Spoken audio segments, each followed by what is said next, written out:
I'm just a simple, honest, and clumsy man. All I wanted was to live a peaceful life, build a career, and have a warm family. However, what I never expected was that, after a car accident and memory loss, I accidentally discovered that my wife Willow had been cheating on me every single day. Furious, I was ready to cut ties with her once and for all. Yet, just as I was about to stand on the moral high ground and denounce her, my girlfriend showed up, bringing along my fiancée. Damn, isn't this just bullying an honest man?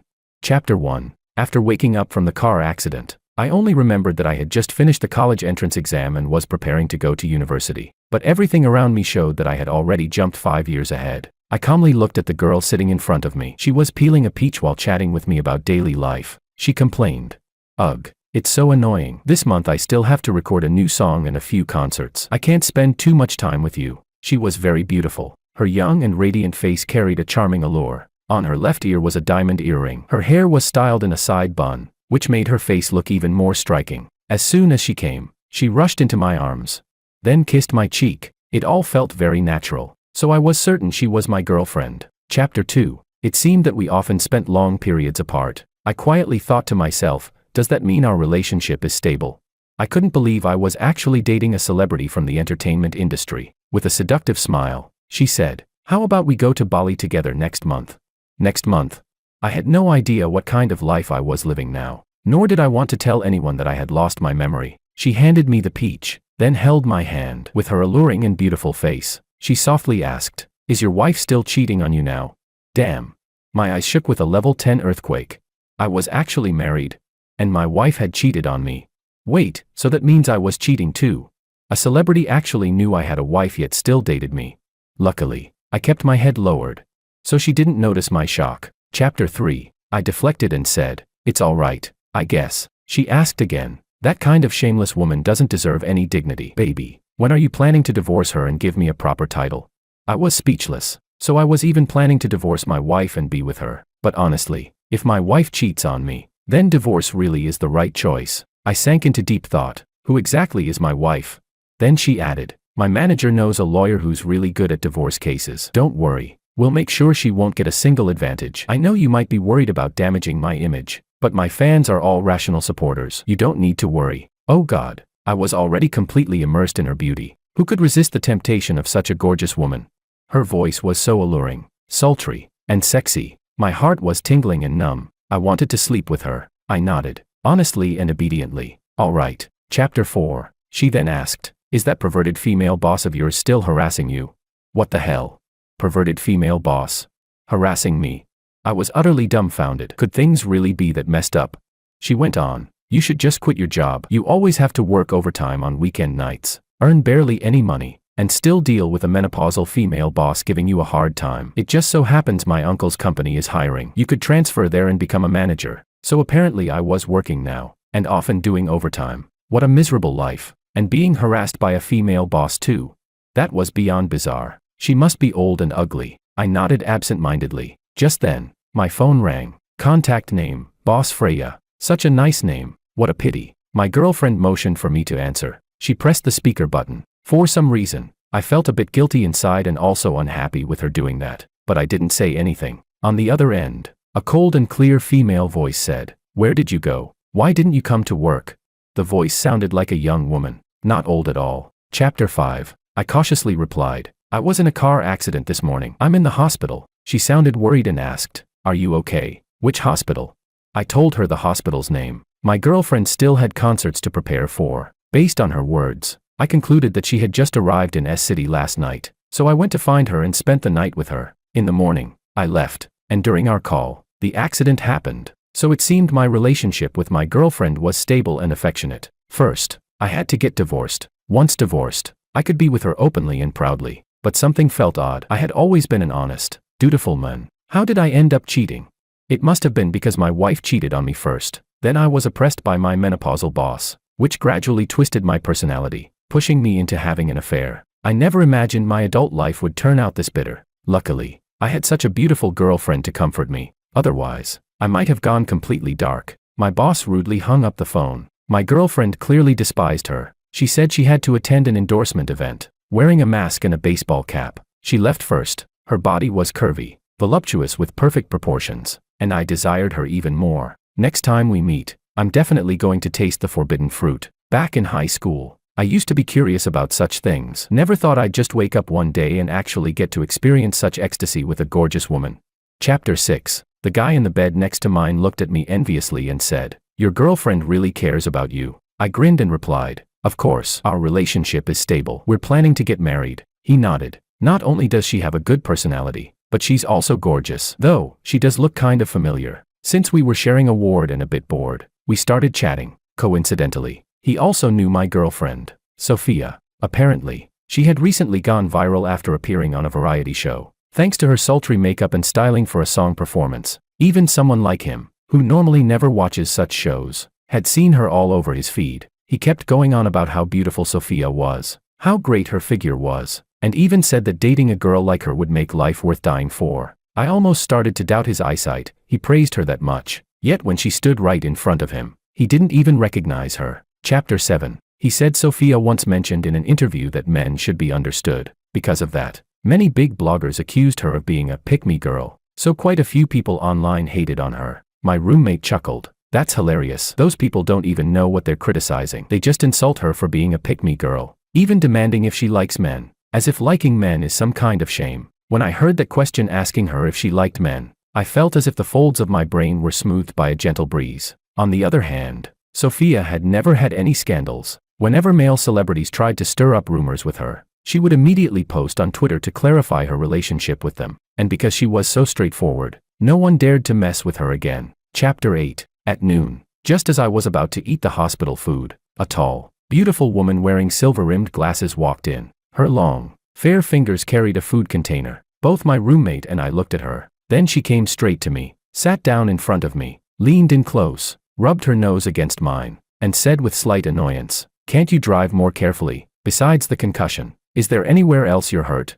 Yet deep inside, I felt that such intimate contact with her was the most natural thing in the world. I was stunned. She continued, "Don't worry about the pile of work you've got. I'll handle it for now." Thinking back to the call this morning, I cautiously tested, "Freya."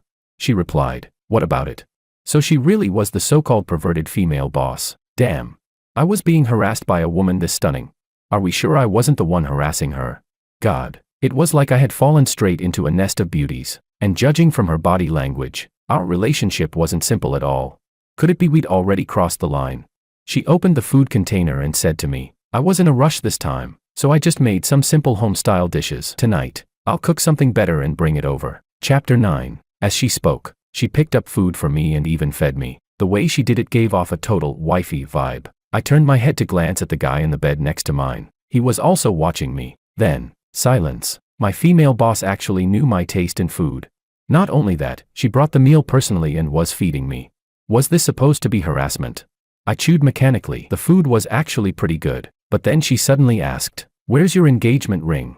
I looked at her in bewilderment. She raised her hand, showing a plain ring, and said, "I've been wearing mine all along," which implied I wasn't wearing mine, and that was my fault. Wait, we were engaged.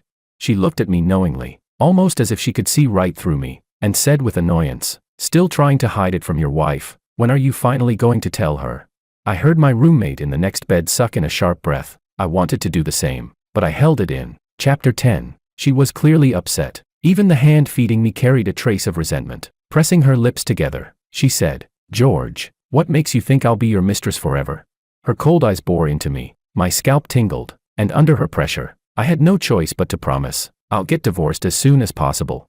Otherwise." I was genuinely afraid she might poison me. Her expression softened slightly. She blinked and smiled. "That's better. My parents keep asking when we're getting married. You'd better finalize things soon. Or if my parents find out, it'll just create another mess." I nodded randomly. Someone had to be lying. There was no way I could have a girlfriend, a fiancée, and a wife at the same time. There had to be some hidden truth behind all this. I was supposed to be a simple, honest man. Back in middle school and high school, all I ever thought about was studying. I never even dated. I was so upright that teachers told other students to learn from me. There's no way that 5 years later, I would have become such a despised scumbag. Chapter 11. As I was thinking, she asked, "Have you quit smoking? Are you taking folic acid?"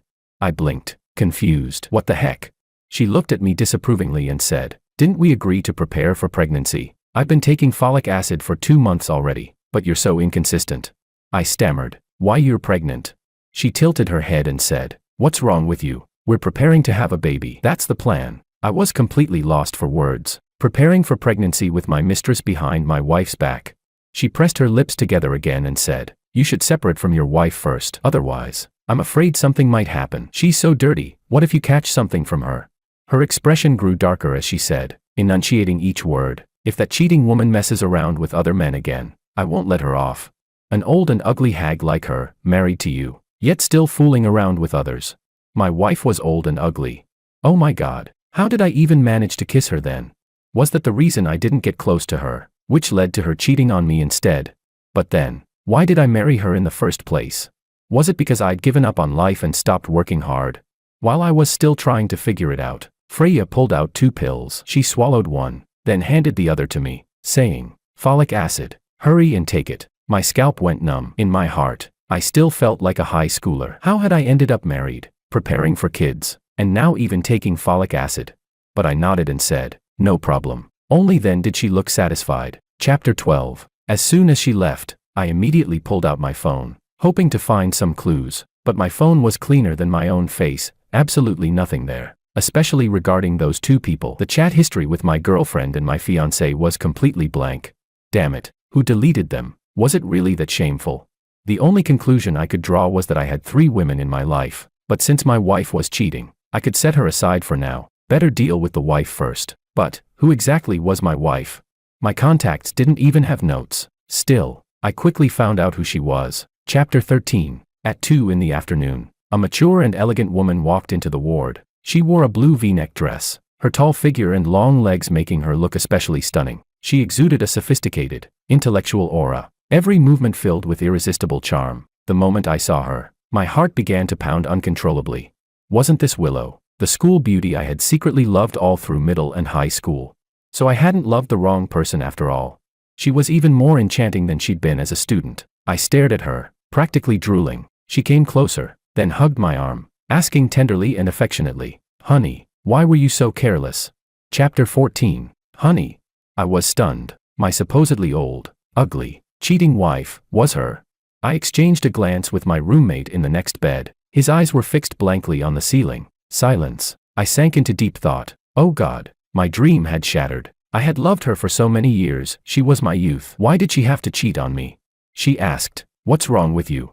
Frowning, she looked at me with a hurt expression. Her voice soft and aggrieved. What's wrong? Did you miss me? I'm sorry, honey. I know this business trip took longer than it should have, but I won't be leaving again for a while. Please forgive me. Okay. I was completely subdued by her gentle aura and soothing voice. So this was the reason I hadn't divorced her even after being betrayed. Was it because I still believed that love could numb the pain? Had she even knelt before me with this very body, crying and begging for forgiveness? It seemed that the older me hadn't matured at all. Instead, I had become indecisive. How could a cheating woman be tolerated? Resolute at last, I said directly, no need to apologize. I'm not falling for that. Let's get divorced. Chapter 15. Her body stiffened. In disbelief, she asked, what did you just say?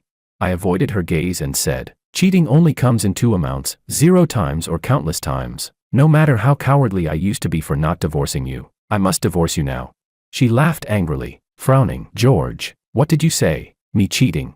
When have I ever cheated? Explain it to me clearly. I froze. But both my girlfriend and my fiancé said she had cheated on me.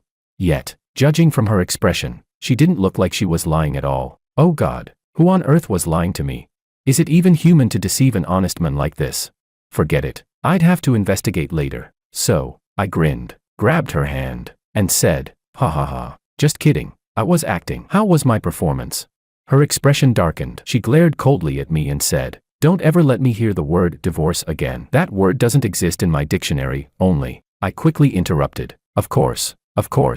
Chapter 16. The goddess I had admired for so many years turned out to be my wife. She took care of me meticulously, as if I were some helpless invalid. She even discussed plans to go back with me to my parents' house for the weekend. When she went to the bathroom, I opened her phone. The password was my birthday. I quickly skimmed through our chat history at lightning speed. Damn, even with my wife, there were no chat logs. Who the hell was so ruthless as to delete everything? Chapter 17. But in her phone, our messages were sweet and affectionate. We messaged almost every single day.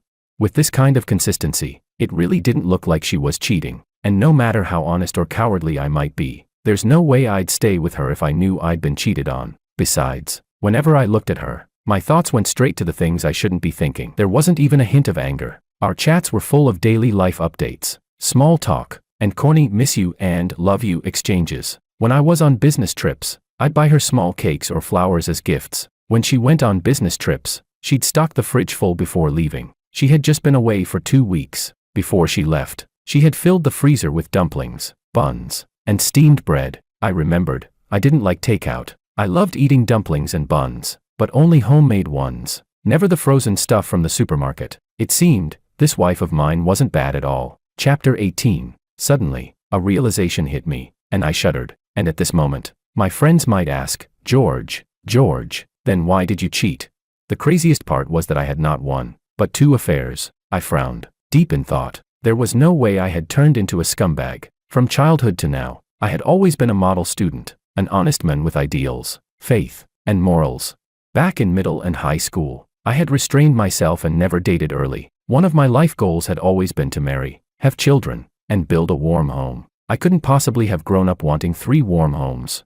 So, the problem must lie with someone else. Judging by appearances, my wife didn't know about my affairs. Meanwhile, the other 2 women knew I had a wife, but didn't know I also had a girlfriend or a fiancée. Since I was already married, and the marriage seemed pretty solid, cheating was still wrong. I clenched my fists. While uncovering the truth, I also had to figure out a way to break up with the other 2, and then return to my family. Chapter 19. I sent messages separately to Freya and Sophia. I told them not to come looking for me. To Freya, I said I needed to confront my wife and get a divorce. To Sophia, I said I had to work overtime at the company. I figured I should break up with Sophia first. She was a celebrity, it would be easier to end things with her. After sending the texts, my right thumb instinctively and skillfully pressed the chat box and tapped delete conversation. I was devastated. What kind of muscle memory was that? I stared at my right hand finger and cursed silently. Damn hand. So it was you that deleted all my chat history. Meanwhile, my wife stayed with me in the hospital. She leaned affectionately against my shoulder and asked me to watch a movie with her. Before long, she fell asleep resting on me. Chapter 20. She told me that in order to come back earlier, she had only slept 5 hours the night before. I turned my head and saw the weariness under her eyes, and my heart ached. If my wife hadn't wronged me, and yet I had cheated, I could forgive myself, but I'd still call myself a scumbag.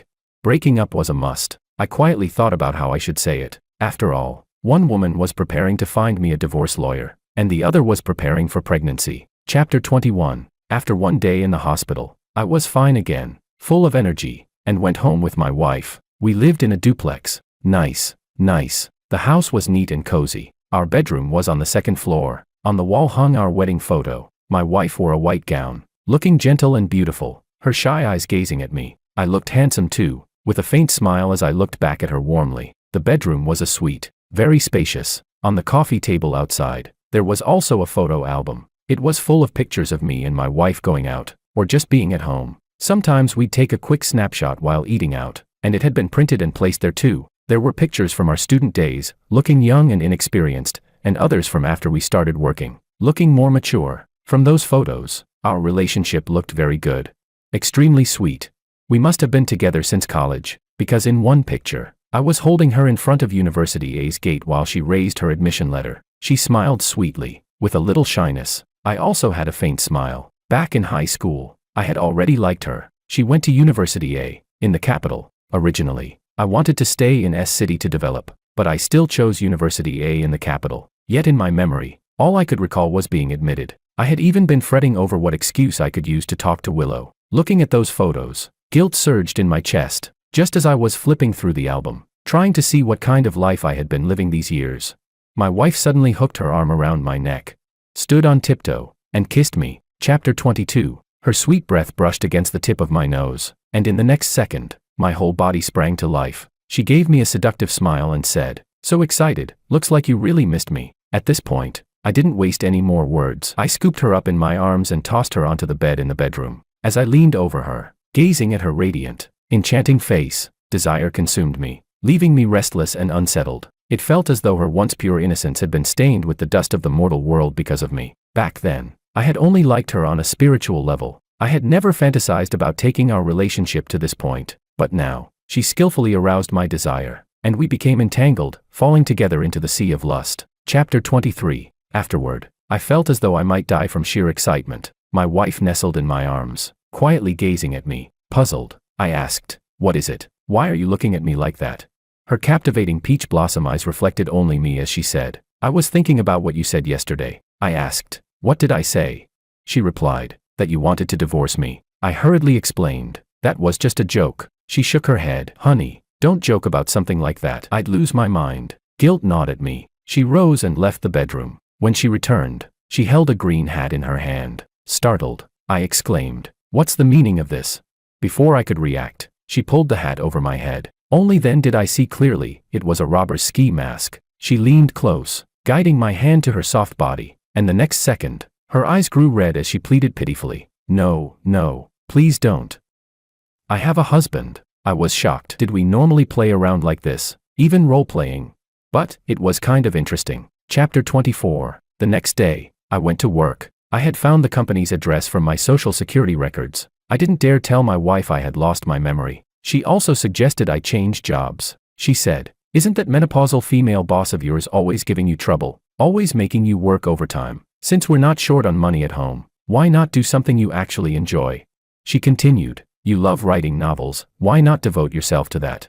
That's right, I was actually a novelist. That morning, I opened my phone and discovered private messages on social media. Looking through them, I realized I had already written several books. I remembered this had been my hobby back in middle and high school. I used to scribble stories in notebooks. Never thought that, as an adult, I would become a published author, and some of my books had even sold well. I was satisfied with my career, but not with my love life. As someone who had always followed the rules, studied hard, and gone to university in the proper way, I would never have strayed from the right path. Still, if I broke up with Freya, I might have to resign too, since seeing her afterward would be awkward, and with Freya looking the way she did, I feared I wouldn't be able to resist temptation. Chapter 25. I agreed obediently. My wife kissed me again and said, "Love you." I felt a little uneasy. After all, in my memory, she was still the untouchable school beauty I had once worshipped, but I couldn't help savoring last night with her. She had been tender and gentle, passionate and wild, even overwhelming like a tidal wave.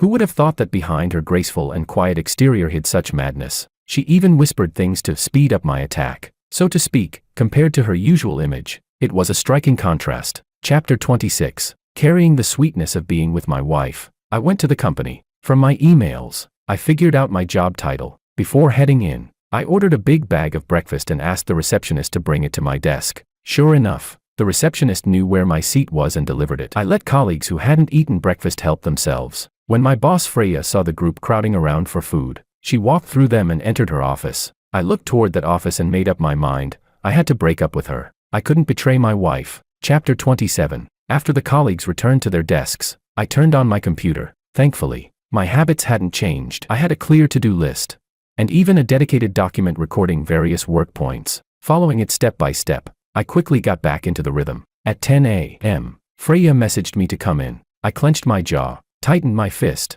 I had to say it. I knocked on her door and entered. She had already closed both the door and the curtains. My scalp prickled with unease. She naturally pulled me to sit down, frowning as she said, "Don't tell me, fresh out of the hospital and your wife cheated on you again. Look at you, pale as a ghost. It must have pissed you off." I was speechless. Not entirely wrong, though it wasn't anger, just exhaustion. I thought for a moment, better to rip the band-aid off. So I said, "Freya, I have something to tell you," but she shook her head. Wait a moment. Chapter 28. She took out a small bottle from her bag, poured out a pill, swallowed one herself, and handed me one. I asked, "What's this?" She answered impatiently, "Folic acid." I stared at the pill, thinking I had to make things clear now. Otherwise, who knew how long I'd be forced to take this stuff? I pushed her hand away, looked her straight in the eyes, and said each word firmly, "Let's break up." Her expression froze. Her face turned especially ugly, like storm clouds gathering. Biting her lip, she said, "Say that again." Feeling guilty, I stammered, "My wife is actually really good. What we're doing is wrong. It's immoral." "Oh, fuck. What are you doing?" Chapter 29. She held a fruit knife in her hand, and she aimed it straight at her wrist. Hysterically, she shouted, "You want to break up with me? Is that it? Fine. I'll die right here in front of you. May you and your wife step over my corpse and grow old together." Her eyes burned with hatred as she glared at me. George, I've been your shameful mistress for half a year. What did you give me? You gave me hope, only to shatter it with your own hands. Fine, break up, but I'll make you regret it for the rest of your life. Saying that, she moved to slash her wrist. I rushed forward to stop her, shouting, calm down, we can talk this out, let's talk it out. I was joking. I'm not breaking up, really. She stared at me. I raised my right hand. I swear. She demanded, when will you divorce her? Grinding my teeth, I forced out, I just need a little more time. She snorted coldly. George, what makes you think I'll stay your mistress forever? I was speechless. If I tried to break up with her, she threatened to die. Women's thoughts, you can't possibly guess them. Finally, I understood why I'd slipped up. She was forcing me with the threat of death. If I refused and she really did die, my conscience would never be at peace, so I could only soothe her. Soon. I'll bring it up as soon as I get home. Chapter 30. Then, her demeanor shifted again. She leaned on my shoulder, sitting sideways on my lap, and whispered tenderly, I love you, George. Without you, I'll die. She kissed me, and it felt pathological. She even swallowed the pill herself, then pushed it into my mouth with a kiss. I swallowed helplessly, afraid she'd threaten to kill herself again. The next moment, she straddled me, and by the time I realized what she was about to do, it was already too late. Afterward, I couldn't even bring myself to look at that chair. When I finally tidied up my clothes, she had already returned to her icy, domineering boss persona. Awkwardly, I stood, ready to flee, but she grabbed my arm and instructed coldly, pack up. Tomorrow, the two of us are going on a business trip. She paused, then sneered, after all this time, how are you still acting like some rookie? I just never imagined it would be this absurd. Yes, I was forced. Yes, I gave in out of kindness, trying to save a life, but still, messing around in the office. My current mindset is still that of a freshly graduated high school student. Suddenly being promoted to such a wild adult version. It feels like I'm no longer pure. Chapter 31. I sat at my desk, lost and broken. My boss was impossible to reason with. What was I supposed to do? I never thought she would turn out to be this kind of person. I suspected that even from the very beginning, she had cornered me with her life or death threats. Since I couldn't deal with my boss yet, I'd handle Sophia first. But this time, I couldn't be reckless like I was with Freya. Otherwise, I'd fail again. I had to come up with an excuse. That evening, I told my wife I had to work overtime. I told my boss I had to go home early to confront my wife. And then I made an appointment with Sophia. As I watched my fingers skillfully type out excuses and then just as skillfully delete the chat history, I fell into despair. The one betraying me was my own fingers. These fingers had grown in vain. Chapter 32. Sophia had chosen a very secluded restaurant. When I arrived at the private room, she was already waiting inside. Before I could even open my mouth, she pressed herself against me, showering me with countless kisses. It felt as if my body knew hers all too well. Damn it, my traitorous mouth betrayed my soul, kissing her back eagerly, like I'd never tasted saliva before. Just like in Freya's office, by the time I realized what she was about to do, it was already too late. After it was over, I found myself thinking about buying kidney supplements. That was the real priority, not some damn folic acid. Chapter 33. While straightening my clothes, I couldn't help but think to myself, sleeping with such a gorgeous woman really was satisfying. She clung to me coquettishly, saying, "Did you miss me? You were in such a hurry to see me." Awkwardly, I dodged her kiss, but she just leaned in again. I'll admit, I enjoyed it, being forcibly kissed by a beauty who could understand that feeling. But I had to steady my resolve and not waver. Chapter 34. I cleared my throat and said to her, "There's something I need to tell you." Her eyes still glistened with longing as she asked, "What is it?" I said seriously, "I can't divorce my wife because she's pregnant with my child." Sophia immediately sat upright. In an instant, her demeanor shifted from sweet and dependent to sharp and menacing. All of her gentleness vanished. My scalp prickled, ready for her to pull out a knife and threaten self-harm. Thankfully, she didn't. She asked me calmly, "How far along is she?" Chapter 35. I stammered, "3 months. We just found out." She thought for a moment, then said, "But is it possible the child isn't yours? 3 months ago, you told me she cheated on you, that's why you..." I was speechless. I said, "It's mine." She asked, "How do you know it's yours?" I said, "I just know." She scoffed, "I don't believe you. I'll go to her right now and make her get a paternity test. You're not going to be some backup option." With that, she stood up, grabbed her car keys, and was ready to leave. I was dumbfounded. I hurried to stop her. "What are you doing?" She snapped angrily, "Didn't I say it already? I'll confront your wife. You don't love her, and she doesn't love you. You two should divorce instead of keeping you as her spare. That would be better for everyone." I nearly died on the spot. Quickly, I begged. Miss, I was wrong. She's not pregnant. I was joking with you. She frowned. Then what's your point? Lowering my head, I said, I'm sorry. I can't divorce my wife. I've already wronged her enough. I don't want to keep this up between us. You'll find someone better. Damn. What are you doing?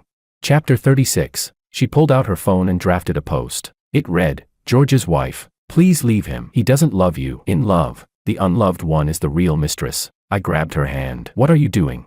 She said, I'm going to make our relationship public. Damn it, our relationship. Was it even something to be made public? She was a celebrity. We locked eyes. 3 seconds later, I said, I'll bring up divorce as soon as I get home. During dinner, she suddenly said, you reminded me. We should have a child. My scalp went numb. But you're still in the middle of your career, she replied. If necessary, I can leave the industry, return to family life, and be a devoted wife and mother. I was speechless. I said, I think we're still young. We should focus on learning. She frowned. So you don't want to have kids with me. You want to keep a way out for yourself. George, what about me isn't good enough for you? I have the looks, I have the body, and I love you far more than you love me. Why are you always running from me? Always running from her. So this was another one who clung relentlessly. Was it really this dangerous for an honest, upright man like me to go out into the world? I could only try to appease her. Okay, fine. Let's have kids, however many you want, even 100. I won't stop you. Satisfied.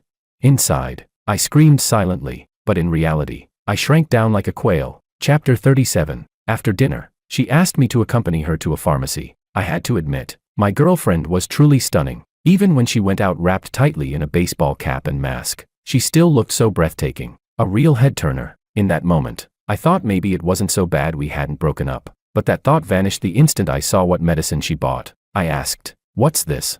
She said, folic acid. Damn it, she added, for pregnancy prep. 1 pill a day for each of us. I accepted it with a smile. I went home, exhausted at heart. Chapter 38. Back home, I immediately felt a wave of relief. But my wife was sitting in the living room with an unhappy face. The moment she saw me, she looked at me blankly, without expression. My gut told me this was bad. She said, 2 women sent me messages. I stammered. What? She said, they both claimed that you and they were true love, and told me to leave on my own. She handed me her phone. Damn it. How did they even get her number?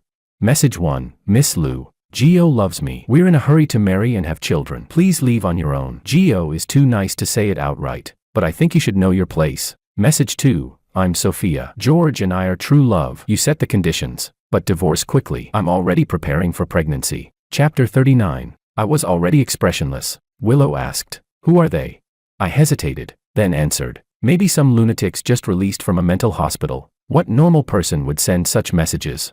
Before she could respond, the doorbell rang. She went to open the door. I sat on the sofa, feeling as embarrassed as if I had cut class early to grab lunch in high school and got caught by the teacher, dragged off to stand in the office. My mind scrambled for excuses. And then, from the door, I heard a familiar voice. Hello, I'm George's fiancée. My name is Freya. My head turned mechanically. I didn't dare open my eyes, hoping it was all just an illusion. Chapter 40. In the living room, Freya thoughtfully brought along a fruit basket, but I suspected what she really wanted to bring was a baby. Silence. Silence is golden. Freya smiled warmly at my wife Willow. She said, I didn't expect Miss Lou to be so young and beautiful. George always said you were a nagging old hag, ugly and worn out. Willow Lou crossed her arms, silently watching her. Freya gave me a playful smile and said, I know you can't bring yourself to say it, so I'll do it for you. Expressionless, I went to put away the fruit knife on the coffee table. Willow looked at me, then at her, and asked Freya, are you the one in a hurry to get pregnant? Freya looked surprised. What? Before my wife could explain, the doorbell rang again. Willow tilted her head toward the door and instructed, go open it. Chapter 41. Freya went to open the door. I stayed standing in the same place, not knowing what to do. At the entrance, a familiar voice sounded again. Hello, I'm George's girlfriend. My name is Sophia. I wanted to die at that very moment. In the living room, the 4 of us each occupied a sofa. Willow, with her arms crossed, sat at the head of the room. Glancing sideways at Sophia, she said, are you the one who asked me to set conditions? Sophia asked. What? Willow, unshaken, tapped her fingers on the tea table and said, one calls herself my husband's fiancée, and another claims to be his girlfriend. Both want me to divorce him. Then she looked at me and asked, honey, what do you have to say? Chapter 42. Freya asked me, George, who is she? Sophia asked me, George, how come in your house there's both a wife and a fiancée? I said awkwardly. It's a misunderstanding. All a misunderstanding. With pleading eyes I added, I was wrong. I'm just a kid. Please let me go and just leave. Freya pressed her lips and said, I'm his boss. Freya, we've already gotten engaged in the capital, met our parents, and are preparing to get married and have children. Sophia said with disdain. So you're that menopausal boss clinging desperately to George? Then Sophia looked at Willow and said, and you're that old and ugly trashy woman who cheated on George, the one called Willow. Freya said, I've never heard George mention you, so I don't know you. Sorry, my wife. Willow said, I've never heard George mention either of you, either. Sorry. Silence, silence, silence. In my heart. Speechless, speechless, speechless. Chapter 43. Sophia said, name your terms. What will it take for you to leave George? Freya sneered. We're engaged. You, the mistress. Number 4. Shouldn't be so shameless. Sophia shot back. Who's the mistress? Number 4 foot. That's not certain yet. We've been together for half a year. My wife Willow's gaze grew cold. Freya said, we've been together for 8 months. Willow said, then you're mistress number 3, and she's mistress number 4. Then my wife looked at me. Any objections? What's the point of ranking them? Seriously? I shook my head. My wife said, I will never divorce. And let me warn you both, stop throwing yourselves at my husband. You're just hotels. This here is home. Husband, say something. I stiffened my face and said, I really can't divorce. I'm begging you. Fuck. Sophia, stop. Don't post on Twitter. Don't. Shit. Wife. Stop Freya. She's heading to the kitchen to grab a knife and slit her wrists. Chapter 44. The living room instantly turned into utter chaos. Sophia wanted to post on Twitter to expose our relationship. She just wanted to drag me down with her. Freya wanted to grab a knife and die in front of us, to make us regret it forever. Willow sat unmoving, saying, I want to see if she'll really do it. Then her cold gaze shifted to Sophia. Let her post. Husband, even if the whole world spits on you, this place will always be your safe harbor. Freya snorted. George doesn't love you at all. Can you stop being so delusional? Sophia cut in. George loves me. Willow sneered. Just looking at the way you're cornering him now, I can tell how you've been pressuring him behind closed doors. My husband is a simple, honest man. He must have been threatened and morally blackmailed by you. That's the only reason he betrayed me. My husband, I know him best. My eyes welled up with tears. Even though I had forgotten the past, I understood myself. I really was just a straightforward, honest man. It was all those vixens outside who had ruined things. My wife reached her hand toward me. Husband, let's go. If they want to throw themselves at you and give it all away for free, let them. Our family won't suffer a loss. Chapter 45. I still loved my wife more. Quickly, I wrapped my arm around her shoulders and went upstairs with her. I hoped the other two would finally understand our meaning. This really couldn't go on. In the bedroom. Wife, I'm sorry. She sighed. What are you sorry for? I said, I'm sorry for everything. She said, your biggest mistake was meeting those bitches and not telling me. If you had told me, would they have barged into our home threatening life and death? I nodded hastily. My wife was too good. She actually understood my struggles. If only she didn't go crazy squeezing me dry at night. She made me wear head coverings in different colors and said if I dared to divorce her, she wouldn't kill herself. She wouldn't expose me. She'd just lock me in a dark room and drain me dry. I realized my wife was the scariest one of all, because she meant it. Chapter 46. I thought Freya and Sophia would retreat after all that. Instead, the two of them moved into our home. Freya said, we're already engaged. George must marry me. If Miss Lou refuses to divorce, I'll stay right here. Whenever you agree to leave, we'll go. Sophia declared, George and I are true love. I won't leave. The one who should leave is you. My wife said, Mistress number 3. Mistress number 4, if you insist on living here, you must follow the rules. Housework, cooking, laundry, all of it is your responsibility. Otherwise, I'll throw you out. Freya snorted coldly. Mistress number 4, aren't you supposed to have a big temper? Why haven't you left yet? Sophia said, Mistress number 3, don't think I don't know what you're plotting. If you can't even put up with this, how dare you say you love George? I'll wait. I don't mind. I was mortified. Did anyone care about my feelings at all?